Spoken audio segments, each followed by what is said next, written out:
hakuna tena na hatutakuwa na msalie mtume kwa mtumishi yeyote au kiongozi yeyote atakaye sababisha mama katika mkoa wa Mara anayetakiwa kujifungua akapoteza uhai wake kwa kizembe au mtoto akafariki kwa sababu za kizembe.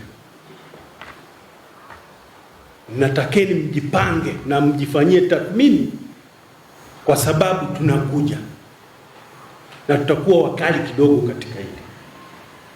Panapokuwa na mwanamke mjamzito ambaye amepata changamoto ya kujifungua na anahitaji huduma ya kitabibu kwa madaktari au watendaji wa fani kubwa zaidi, si lazima mwanamke huyu kupakiwa kwenye ambulance kupelekwa yeye kwenye hospitali nyingine. Ninaagiza hapa madaktari nao wapakiwe kwenye ambulance na kukimbizwa kule aliko mgonjwa wakatoe huduma.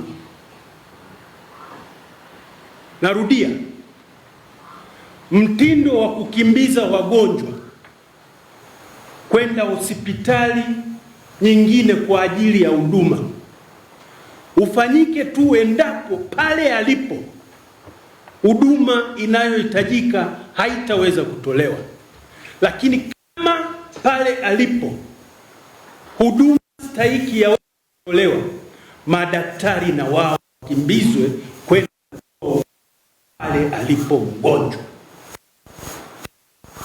Kinsanjari na hilo, ninaagiza pia, wakati madaktari wetu hawa wanatoa huduma hizi, pale ambapo wanahitaji malipo ya kufanya kazi ya ziada, ninaagiza wakurugenzi wote muhakikishe mnawalipa kwa wakati, na kuagizeni wakuu wa wilaya kuhakikisha mnakwenda kusimamia hili.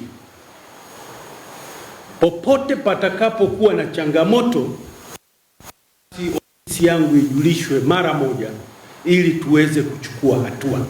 Sasa katika mazingira yale, sisi tunaopaswa kuwahudumia ni lazima tujipange vizuri na tuhakikishe tunatoa huduma stahiki.